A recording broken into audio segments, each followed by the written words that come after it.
بسم اللہ الرحمن الرحیم۔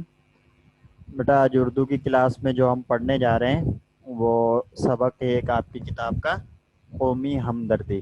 ٹھیک ہے، مولانا الطاف حسین حالی کا لکھا ہوا یہ سبق ہے، تو اسے آج ہم پڑھیں گے۔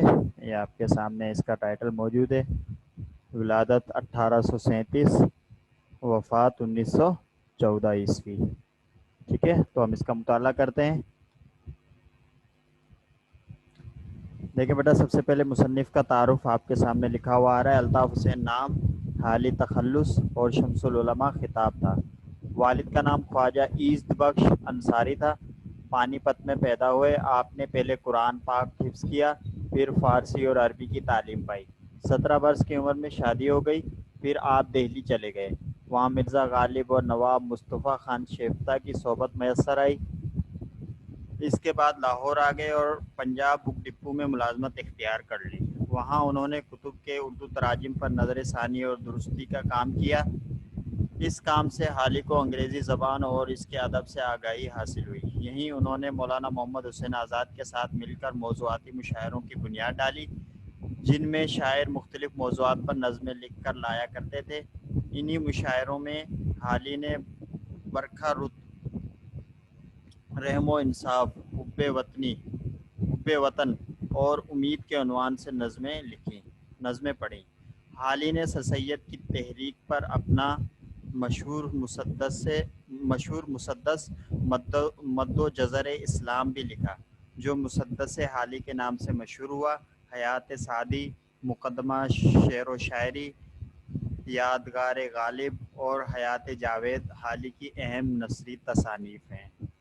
ٹھیک ہے بیٹا، اب ہم اس سبق کا مطالعہ کرتے ہیں۔ ہمدردی کا لفظ ہم اور درد دو فارسی کلموں سے مرکب ہے۔ درد کے معنی دکھ اور تکلیف کے ہیں اور ہم کا لفظ اشتراک کے معنی دیتا ہے۔ بس ہمدردی کے لفظ سے دو یا کئی شخصوں کا دکھ اور تکلیف میں شریک ہونا ظاہر ہوتا ہے، خواہ ارادے سے ہو خواہ بے ارادہ۔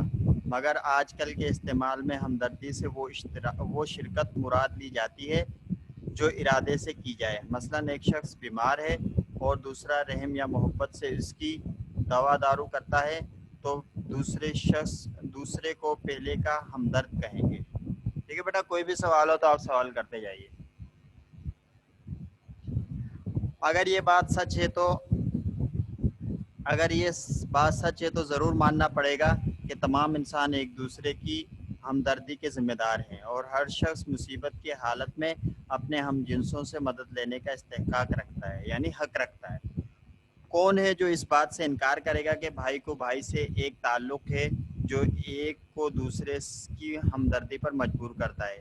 پھر کیا وجہ ہے کہ ان بھائیوں کی اولاد میں اس ہمدردی کا کوئی حصہ باقی نہ رہے؟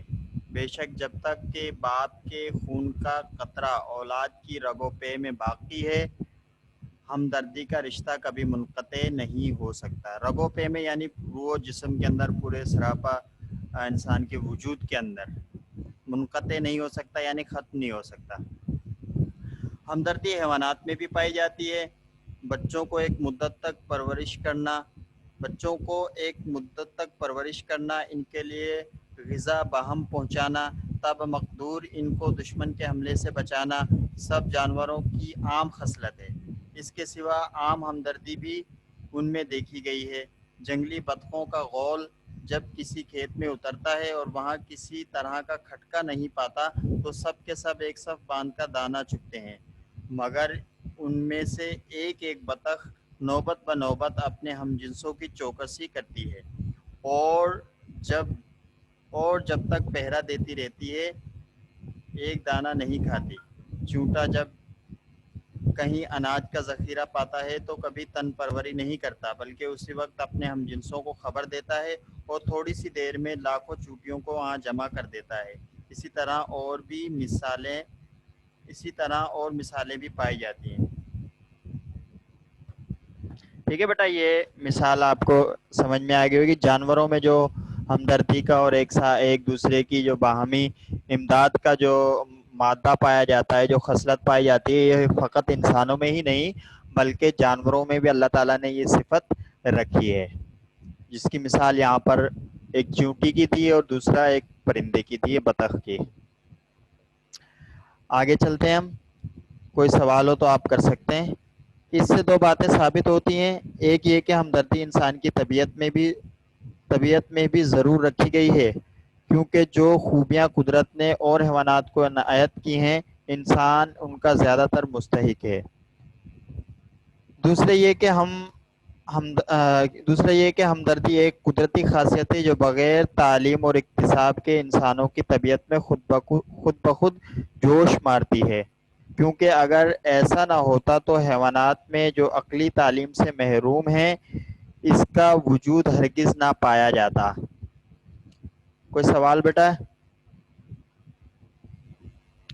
ہمدردی انسان میں اس لیے پیدا کی گئی ہے کہ کارخانہ دنیا کا انتظام درہم برہم نہ ہونے پائے، کیونکہ انسان اپنی ضروریات میں ایک دوسرے کے محتاج ہیں۔ ایک کی گاڑی دوسرے کی مدد کے بغیر نہیں چل سکتی، بس اگر انسانوں میں ہمدردی نہ ہو تو یہ تمام کارخانہ درہم برہم ہو جائے۔ ہمارے ہم وطن بھی ہمدردی کی اصل سے بے خبر نہیں ہیں۔ کنویں بنوانے، پیاؤ بٹھانے، سبیل لگانی، محتاجوں کی خبر لینی، بیواؤں کی مدد کرنی، بیاہ شادیوں میں شریک ہو کر ایک دوسرے کا کام بٹوانا، بیمار کی عیادت، میت کی تعزیت اور اسی طرح اور بہت سی باتیں ہمارے ملک میں بھی پائی جاتی ہیں۔ بعض اوقات یہ قدرتی خصلت جس کا نام ہمدردی ہے، مشق اور تعلیم سے تمام قوم میں پھیل جاتی ہے اور اس کا اثر کسی قدر تیز ہو جاتا ہے۔ یہاں تک بیٹا کوئی سوال؟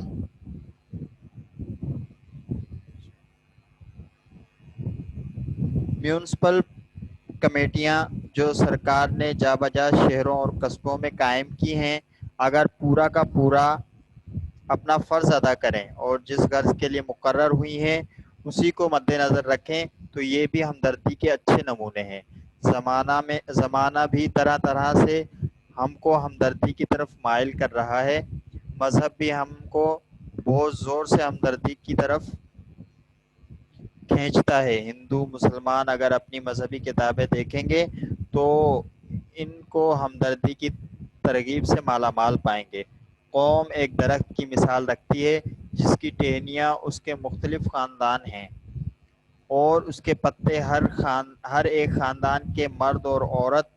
جب تک درخت کی جڑ ہری ہے اس کی ٹہنیاں اور پتے بھی ہرے ہیں، لیکن جب جڑ کو پانی نہ پہنچے گا ٹہنیاں اور پتے سب سوکھ جائیں گے، اور جو لوگ یہ سمجھیں گے کہ ہماری کوشش سے تمام ملک کی حالت کیوں کر بدل سکتی ہے، ان کی خدمت میں یہ عرض کیا جاتا ہے کہ صرف دو خیال ہیں جنہوں نے دنیا کے تنزل اور ترقی میں بہت اچھا اثر کیا، ایک یہ کہ ہم کچھ نہیں کر سکتے، دوسرا یہ کہ ہم سب کچھ کر سکتے ہیں۔ پہلے خیال کا نتیجہ یہ ہوا کہ کچھ نہ ہوا اور دوسرے خیال نے دنیا میں بڑے بڑے عجائب ظاہر کیے۔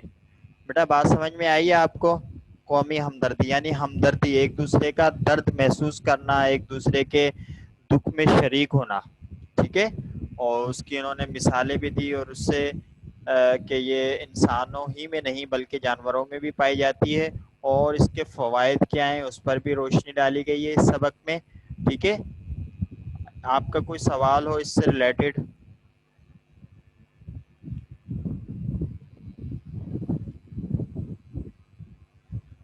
کوئی سوال ہو تو کر لیں ورنہ ہم آگے چلتے ہیں بیٹا۔ ویسے آسان تھا سبق، سمجھ تو آ گیا ہوگا آپ کو، پھر بھی کوئی سوال ہو ورنہ ہم الفاظ معنی دیکھتے ہیں۔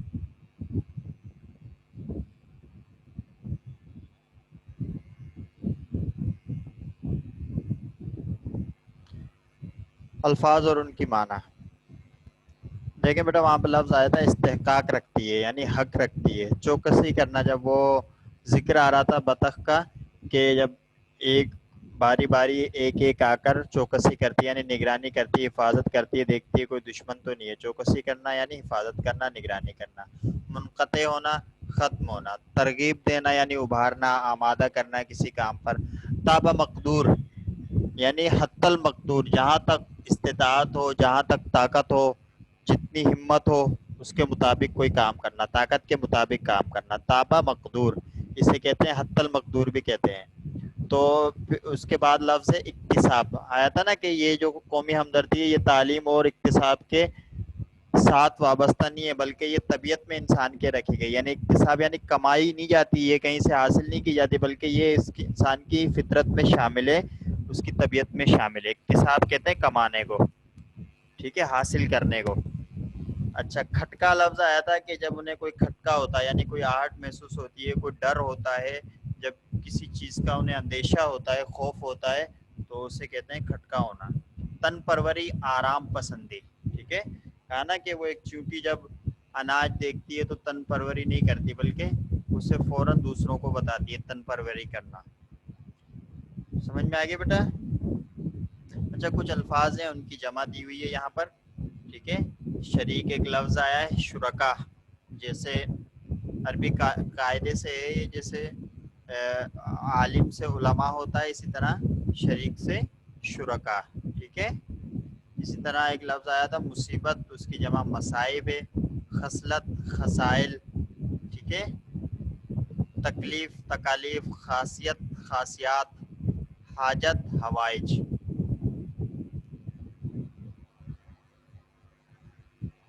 بیٹا یہ الفاظ معنی بھی اپنے پاس لکھ لیں,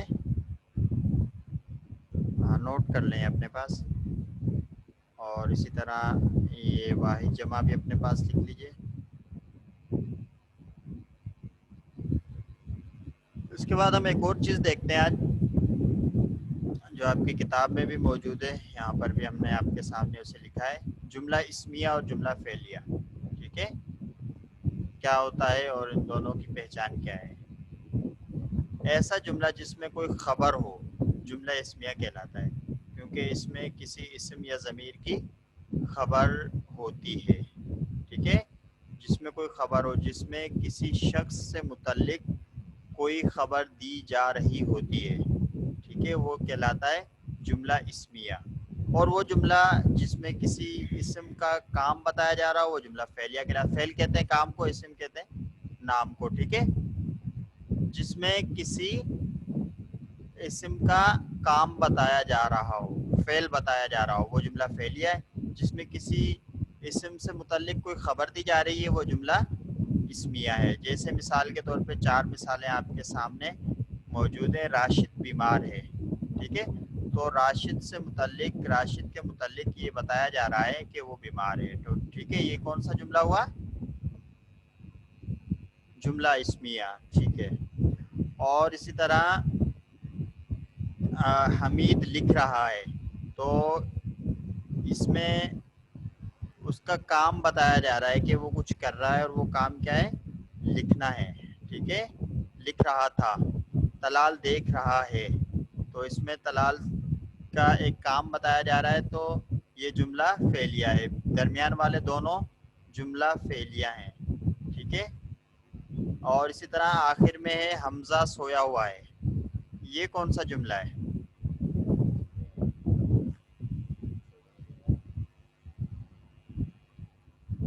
یہ ہے جملہ اسمیہ.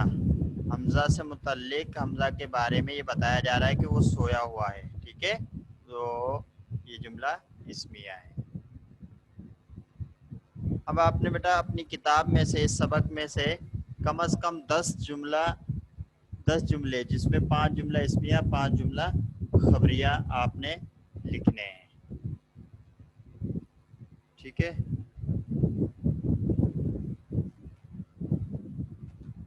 اس کے بعد آپ کے اس کے ساتھ یہ کام بھی ہے کہ آپ نے جو اس سبق کے سوالات ہیں وہ آپ نے حل کرنے ہیں,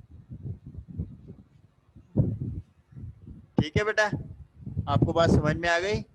کوئی سوال ہو تو آپ سوال کر سکتے ہیں دوبارہ. میں دوبارہ ایک دفعہ سلائیڈ آپ کے سامنے الفاظ معنی کی اور واحد جمع کی آپ کے سامنے لگا دیتا ہوں, اور یہ والے بھی جو اپنے پاس محفوظ کر لیں, اسکرین شاٹ لے لیں اس کا.